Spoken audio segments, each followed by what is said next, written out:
gotta ask him if he came up with that list, if he net decked it from some other genius deck builder that's out there. But it definitely feels like a list that I personally, I think I'm gonna check out later tonight when I'm playing some ladder. Awesome. So looks like Nawatix is on timelines, and so it's Smoothswoleoist. So my wish has been granted. We see the timelines mirror, and both players start with the turn 1 timelines. You love to see it. Yeah, that is the best case scenario, not only for both players, but also for us as casters, where we get to see all the timelines. I think, yep, our second screen has been fixed without issue, which means I will pressing the choice button here as much as I can. You know, sometimes I do get a bit distracted and I forget to press it, but now I'm gonna be trying to be up on my game. I have zero excuses. I had a big nap before this, so I'm gonna be pressing that button and trying to see what Smooth's choices are.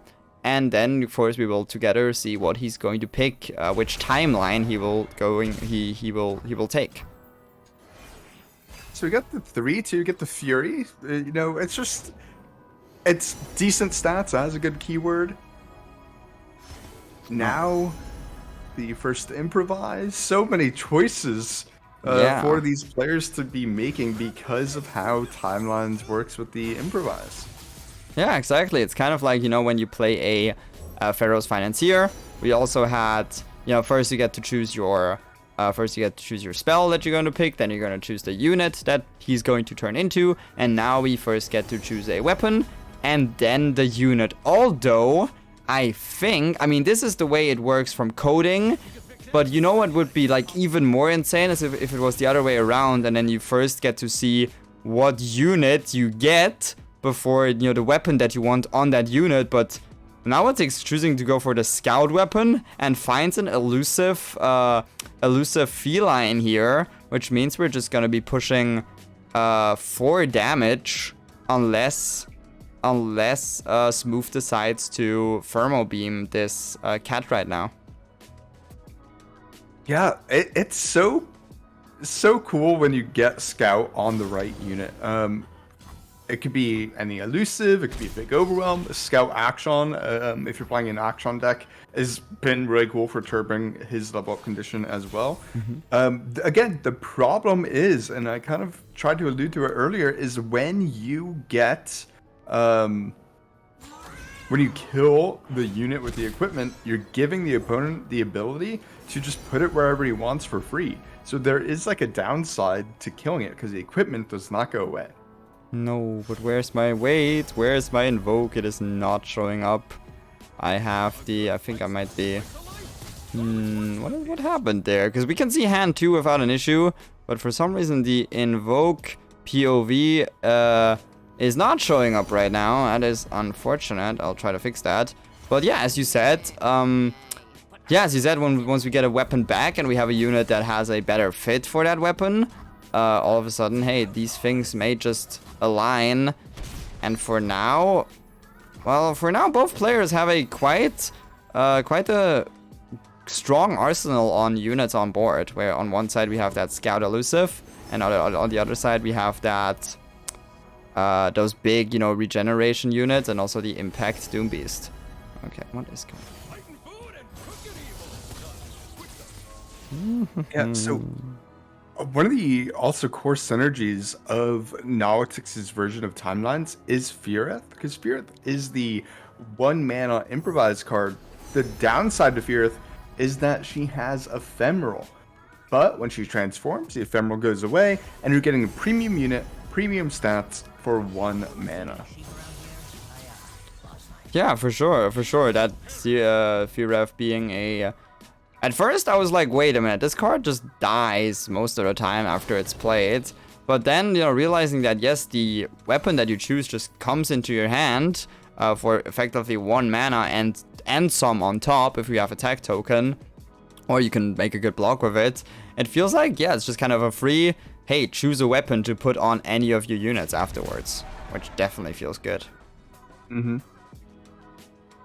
Oh man, this 8/6 quick attack, and that card is only going to be getting stronger and stronger the more he can attack. He gains +2/+2, I believe. every single time he attacks. So that card is going to be tough to deal with, especially because he's just not going to be able to put damage on it.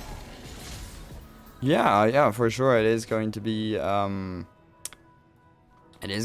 a big, ever-looming threat, and the big question here is Nawatix's deck. We still don't have a champion drawn, and we don't really have any hard removal, right? All we have is a thermogenic beam, and maybe something that Pharaoh's Financier gives us. But besides that, we don't really have a way to deal with those huge hitters, like in Ornn in the future, or this Demacian unit.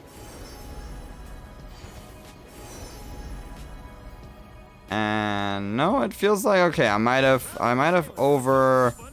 overworked my Streamlabs here because, well, hand 2 is perfectly fine, just chilling there, ever so visible.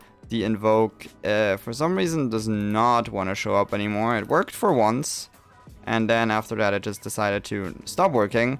We will fix that, of course, next week. Well, actually not next week because I'm not here, but once I try to actually make the transition to OBS instead of Streamlabs, we will probably not have those issues anymore. But for now, we are still dealing with that, so I apologize once again. I actually think hand 2 is also frozen now.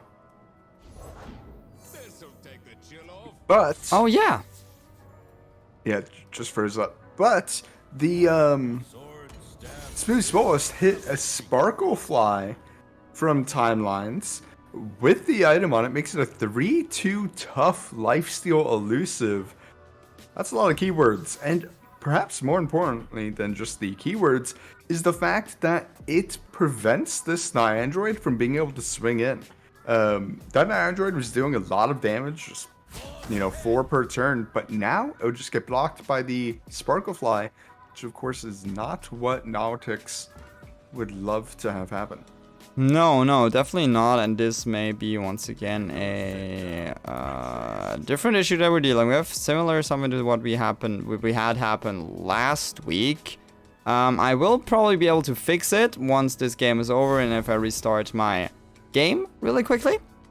But for now, let's just enjoy the rest of this Timelines game. And yeah, here we can have the speculation POV, where we have the Nawatix POV, and we just have to be like, hey, what could Smooth potentially have that we have to play around here, that we have to be wary of, and that we can't go overzealous with? Because right now, it looks like Smooth's units just seem better than the ones that Nawatix currently represents.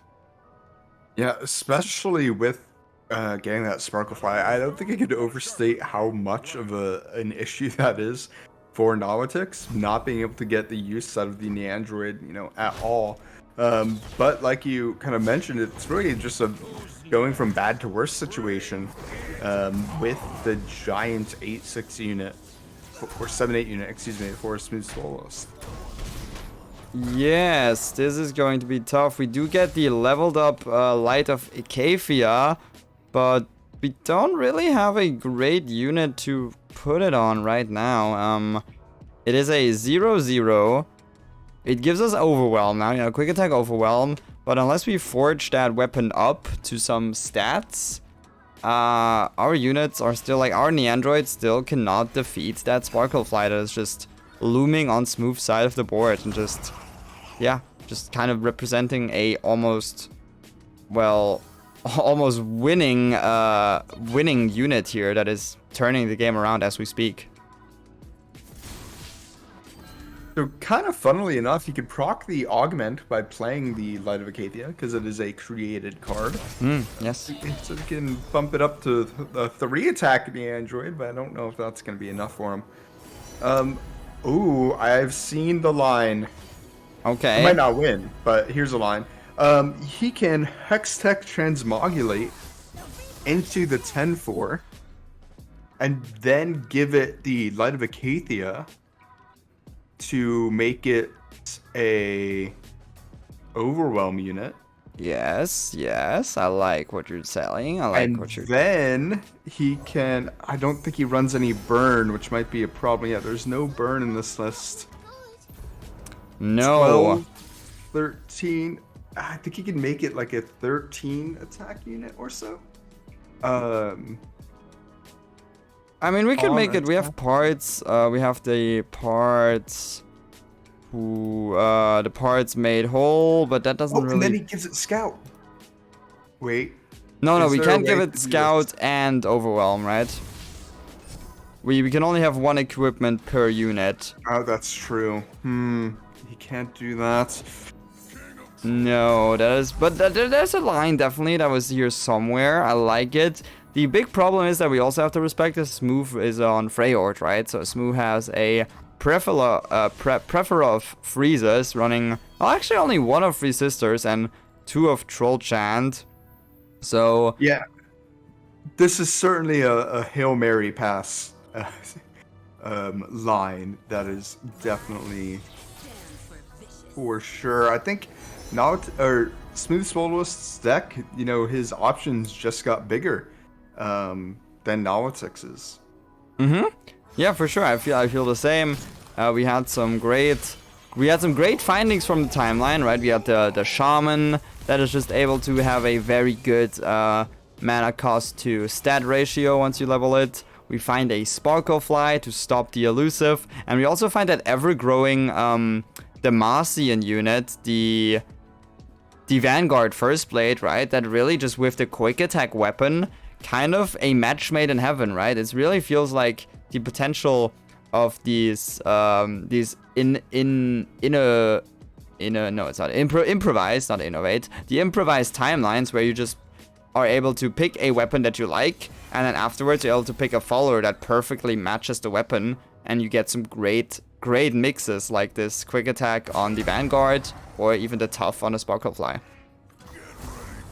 Oh, and there's my lure that actually just crashed. Wonderful. It was bound to happen on this faded attack, because we saw it progress. It's always somehow the feed from you know, the OBS Ninja feed, right? The second hand feed. The second POV fades first, and then you know, oh, your lore is about to crash soon. And it kind of crashed on a very crucial attack, but remembering back to it and the hand state that Nawatix was in, I'm not sure if Nawatix can survive the attack, and if he does, I think after that, he's left with almost nothing to play with. Yeah, certainly a precarious, you know, position to go for. Just some updates. Smoothswoleoist was able to get Nawatix down to 4 HP, so Nawatix has survived. Wonderful. But again, things are looking quite grim here. Things are looking quite grim indeed. We have the second hand should be incoming. Okay, it's back and it's live. And that means, yeah, and now we're on to another smooth. Oh wait, no, I'm very delayed now, it seems. We actually didn't miss anything. Wow, that's cool. Yeah, so we just picked up right where we left off. Smoothswoleoist got Nawatix down to 4. The Furith transforms, so we have another blocker. Yeah, now we are going to be... are we going to be very, very behind on the second hand? Actually, no, I think the feed, yeah, is matched up for some reason. Kind of, I mean, maybe they waited for us. I don't know what happened there, but... looks like we're right back synchronized, and Let's get to the fun part. yeah, synchronized on both feeds, and we find a bubble bear, which we are technically, if we find some more equipment, if some equipment finds its way back into our hand, also able to buff up to something more than a 0 attack unit. Ooh, and there's the Vi also that's dying. That's gonna feel absolutely awful for Nawatix, kind of losing out on that last little glimmer of hope with maybe a leveled up Vi here. Now we're not even attacking with the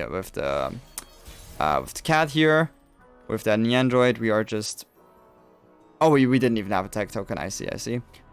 So now I mean, we have a second Vi. Yes, we can strike something. We go for the overwhelm line on the Neandroid.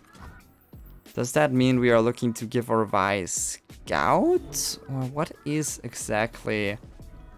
Yeah, this is so tricky. Yeah. Do we have an out? I don't believe we do. I think the units... Yep. There's the out. That's called surrender button. A very popular button. Something that you can really, you know, something that a good player presses a lot in the video game.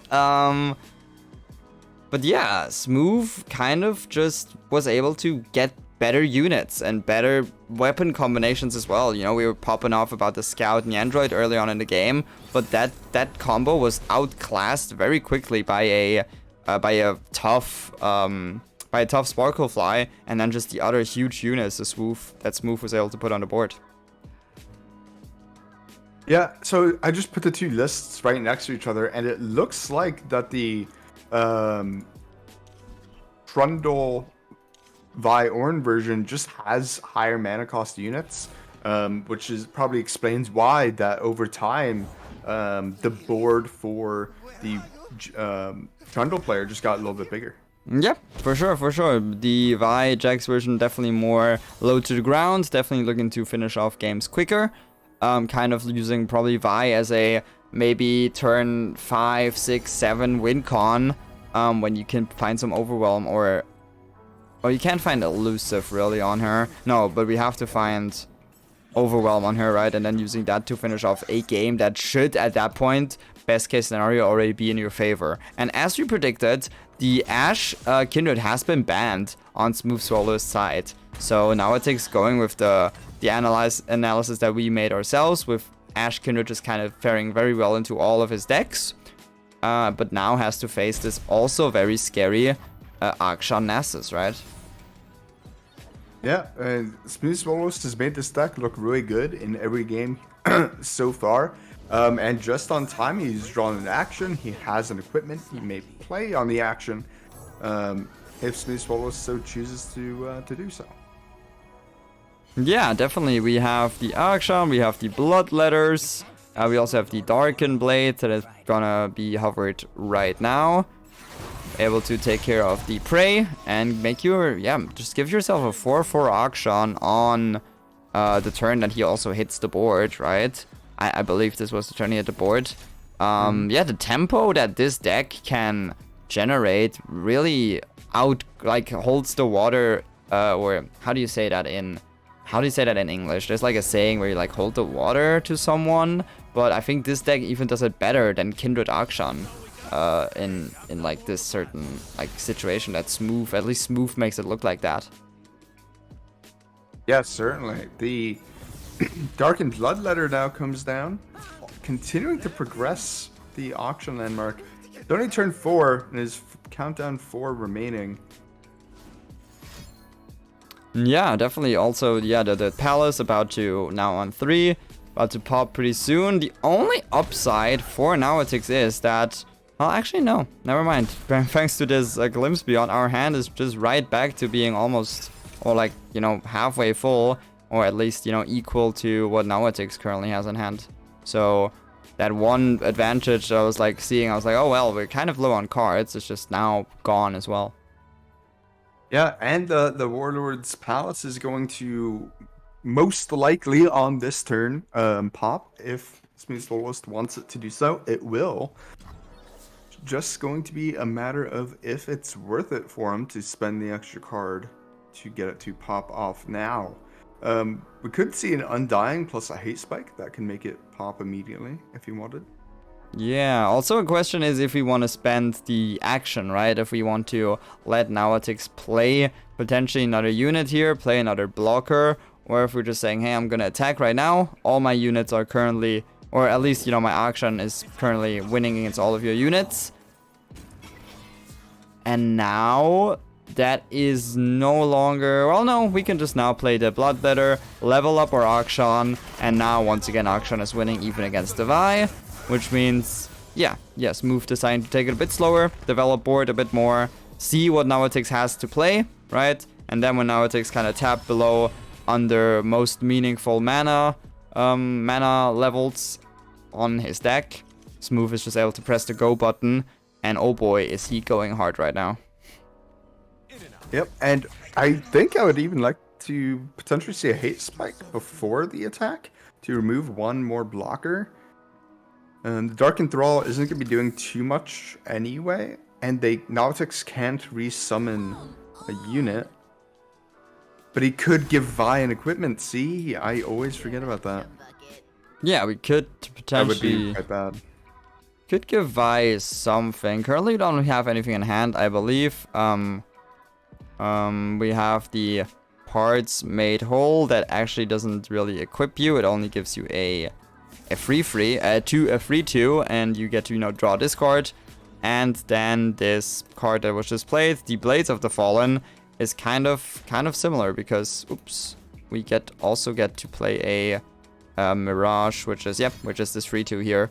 Kind of just a unit that you are able to, kind of like a token unit as well, but actually not equipment. Just doesn't, you know, doesn't equip anything as of right now. So we're gonna use a hate spike in combat. He now has 2 Dark Enthralls, which could be a little bit awkward. The Husk gets actually obliterated. And Yeah. there's a big board that can't actually block for Smoothswoleoist. No, and now we have that 10 attack Vi. We have her with quick attack, so we don't have to worry about any real traits, you know, coming in. We are able to level her, we are able to refill her spell mana, and we are also able to find timelines, which we haven't done so far, right? Our units are still the ones that we've played, but now things are gonna change up here, and maybe we can roll some nice units, and also the Vi is gonna be leveling here after this attack. I don't think there's anything we can do to stop this. He could Rite of Negation his own Akshan. But that sounds bad.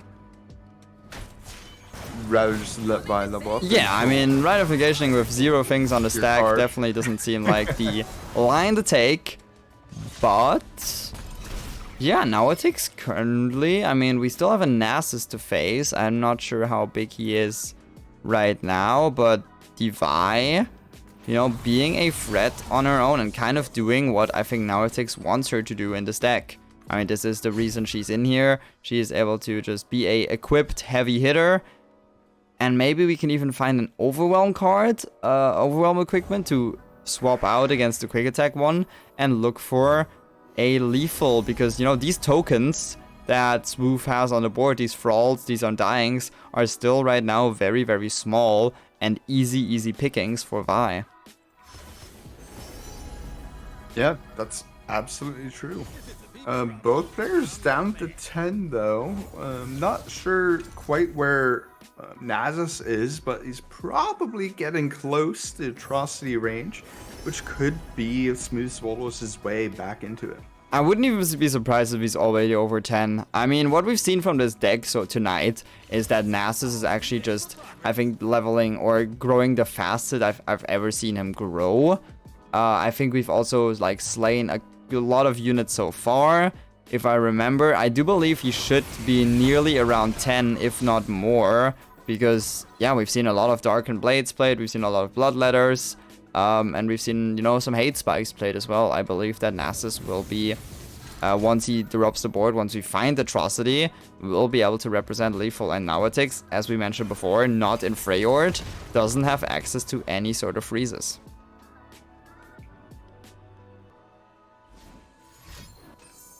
See what he chooses. Alright, he'll draw 2. The pseudo-infinite, kind of, you know, having the Horde once again, having 2 of the 0 mana Bloodletters, and of course a Rite of Calling as well. So I believe we will probably attack here. Ooh, and we are gonna give it all to Nawatix's side of the board. But that's gonna be just answered by a deny. Although Smooth is thinking about it. Yeah, I think this has to be denied. Mm-hmm. Means you can't play Nasus.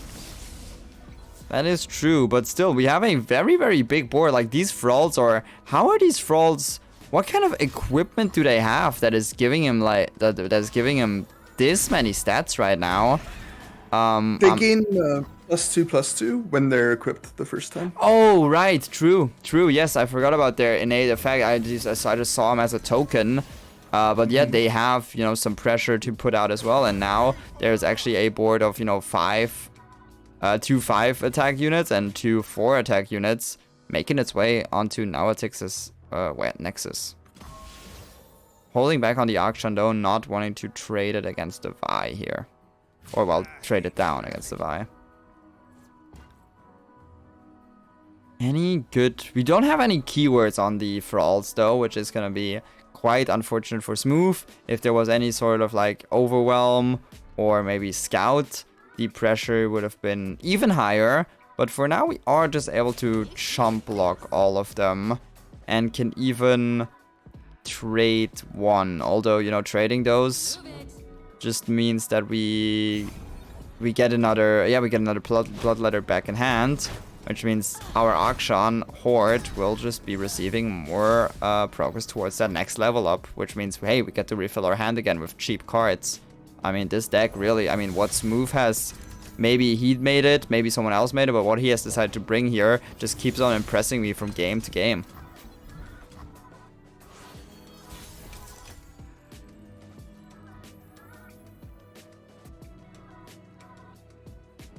Now, what we also will have to consider is Vi. Okay, we have the Shepherd, the Wandering Shepherd here, which means we are able to... We are going to be able to potentially improvise a Vi here and find the Overwhelm weapon if we want to go for that line. We still have the Quick Attack. So we are dealing, you know, 5 damage from the Vi ability. And then we have Shock Blast, which is also representing some... Also represents some burn damage. And I do believe that...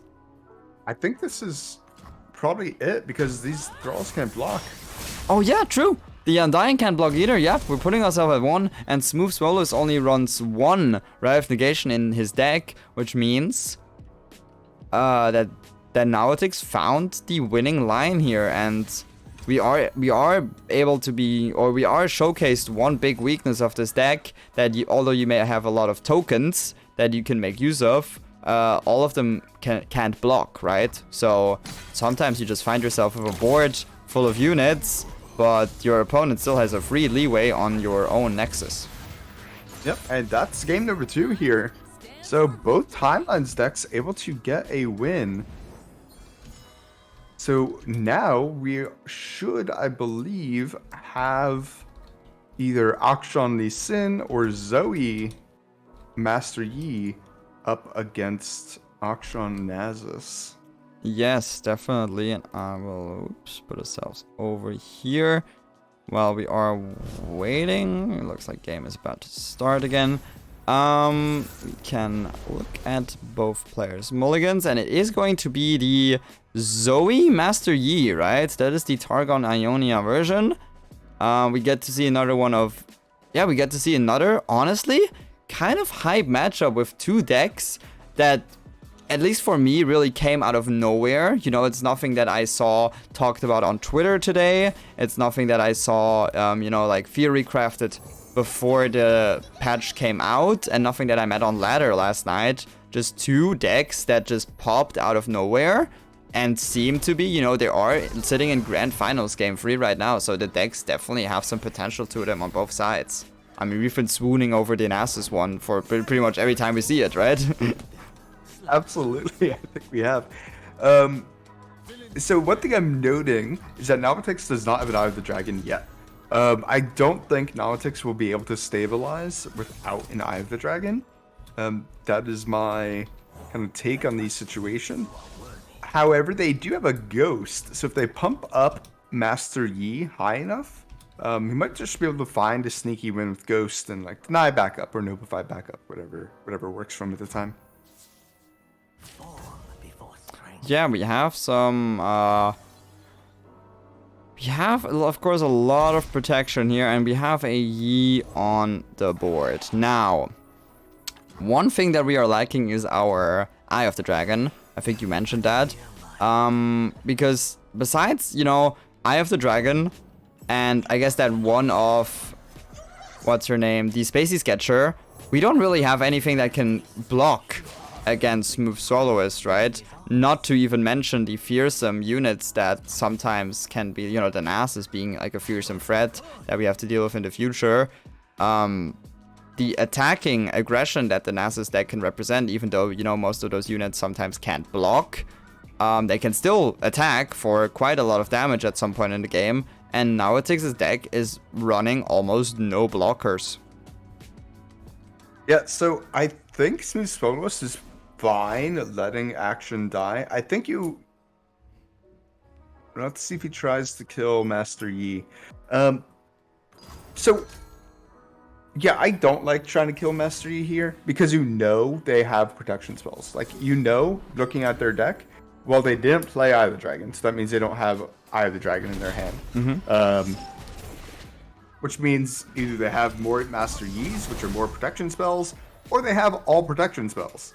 So I don't think I like trying to kill the Master Yi there. Maybe he was trying to high roll a Husk for his second Akshan, but it doesn't seem like worthwhile investment, at least in my opinion, to even try and kill him. Yeah, I agree somewhat. I do think that maybe, this was more of a smooth saying, hey, if there's ever like a slight chance of you not having protection for the Yi, I'm just gonna do this, because I think in his head he already knew, hey, this isn't gonna kill the Yi, but I get another Slay, I get a Husk potentially for my Yi, and I kind of don't lose out on too much. It's a 1 mana investment on a hate spike, on something, a hate spike that doesn't really see an insane amount of value in this matchup anyways, because there is so much protection. I think Smooth just said, hey, I'm just gonna do this right now because I don't really lose anything from this, and if there is ever a world where you don't have anything, like, I'm just gonna be profiting massively.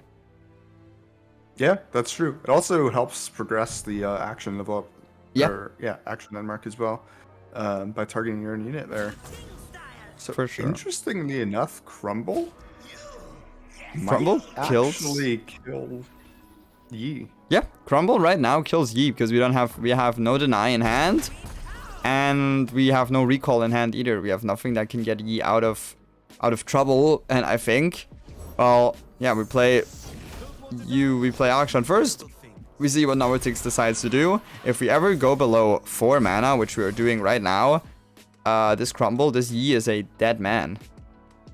Yeah, and oh man, that's so bad for Nawatix. And on top of that, Nawatix is only on 1 copy of Deny, which Smoothswoleoist could probably read. Okay, he doesn't have Deny in his hand. So if he draws into a Atrocity, he might try and get it through a bit early. Yeah. Even for non-lethal damage, just to cash in the value when you have it available. Yeah, for sure. Of course, Nawatix being now in a position where he was not able to play Deny thanks to the mana. It could just be, Smooth saying like, hey, maybe you just misplayed there. Maybe you thought I didn't have Crumble. Crumble is not really a card. Nowadays in this current economy, you have to actively think about it. But up until, before the Tellstones times, and even, in Tellstone times, I never actually actively thought about, having to play around Crumble. So it still is something kind of new, where it's like, hey, that card recently got buffed. You had to pay 5 mana with the Tellstones combo, but now if you don't play the Tellstone, pay the Tellstone tax by main decking it, it is just a 4 mana hard removal, and maybe something Nawatix wasn't also aware of. So Smooth, I think the read could still be, hey, there might be a Deny still swerving around in the hand somewhere, and you really don't want to use your 1, I think is the Atrocity. I think this is a one of Atrocity deck. I don't know if you want to risk spending that on a 4 mana having opponent. Yeah, that's definitely the cost analysis. Yes, that's how much the spell costs. Yes. It costs 4. 4 is the dangerous number.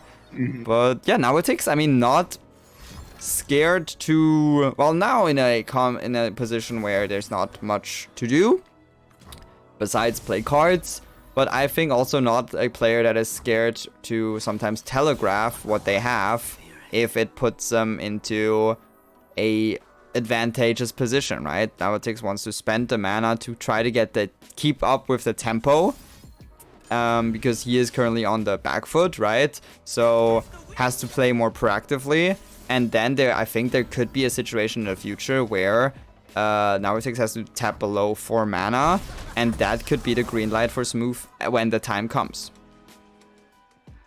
I think part of the problem might be for Smoothswoleoist is now Nawatix has a Hush, which can shut down the Undying's, increased stats, as well as Nasus's increased stats. So it might end up having to be 3 that he's waiting for Nawatix to tap below, because of that Hush. Yeah, and also another big factor right now, our hand is empty. We get another Akshan, which means we get the Horde to 2, which means if we top deck something that can target any of our units next turn, we can pop it and refill our hand. But if we don't, we have to spend a turn with, that's not the card we needed. We have to spend a turn with 1 card in hand, and right now that even is a effectively dead card in our hand. What technique is this? Yeah, and I think this Yi is just gonna be able to, with the help of the protection, we have Wuju style. We even have Hush if it comes like hard, like if we are. Ooh, no. I think I liked it when Nawatix was going for the Nasus kill. I think Nawatix has to go for the Nasus kill if Nawatix wants to come back into this game, but we're going for a Homecoming instead. So, is he on Vile Feast? He is not. He is on a Hate Spike. He would get absolutely blown out by one of Hate Spike. Really? No, but then he can protect it anyway, so he'd be fine. Yeah, I feel like this. Nasus. I mean, this felt like the Nasus, the turn to kill a Nasus. The Nasus is still very small on a 6/6.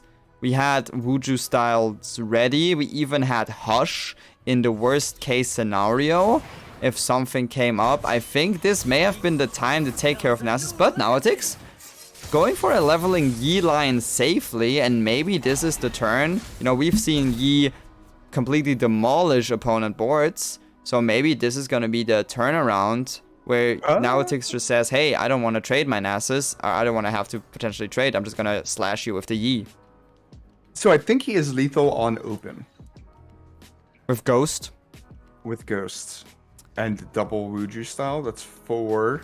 Plus he will get a buff from Flow, I think. Or did he already get the buff? I don't remember. Do we get a buff from... I don't know. I mean, round start. Yeah, so he's going to get the extra +2 at round start as well. But is that a GIF or a grant? It's a grant, okay? Yep, okay. So we are actually representing lethal, and Smoothswoleoist does not have an answer currently, and I think Smooth is also on 0 quicksand, which means there's no way, I think, to stop this Master Yi next turn unless we top deck Atrocity, and Nawatix doesn't have free mana for Hush left. Yeah, that would have to be it. I think Nawatix found a way again. Man, for a deck that literally came out yesterday, he's really good at it. No shot. Like, Nawatix really is, already feels like has years or, at least, months of experience on this Master Yi deck. Of course, a lot of Lee Sin game experience carries over, right? As we analyze, the decks are very similar in nature. But, yeah, here goes for the Yi to play around things like Hate Spike. But there's still Yi and Lee Sin are still fundamentally different champions, where we don't have like a Dragon's Rage, we don't have Overwhelm to give, really. We are just looking for that one ghost kind of elusive playstyle, OTK turn almost. And that's exactly what Nawatix knew how to play for, knew the best way to get there, the safest way to get there, where I was like I would have liked to trade at the Nasus, but Nawatix says no, I have lethal next turn, I'm not prone to dying,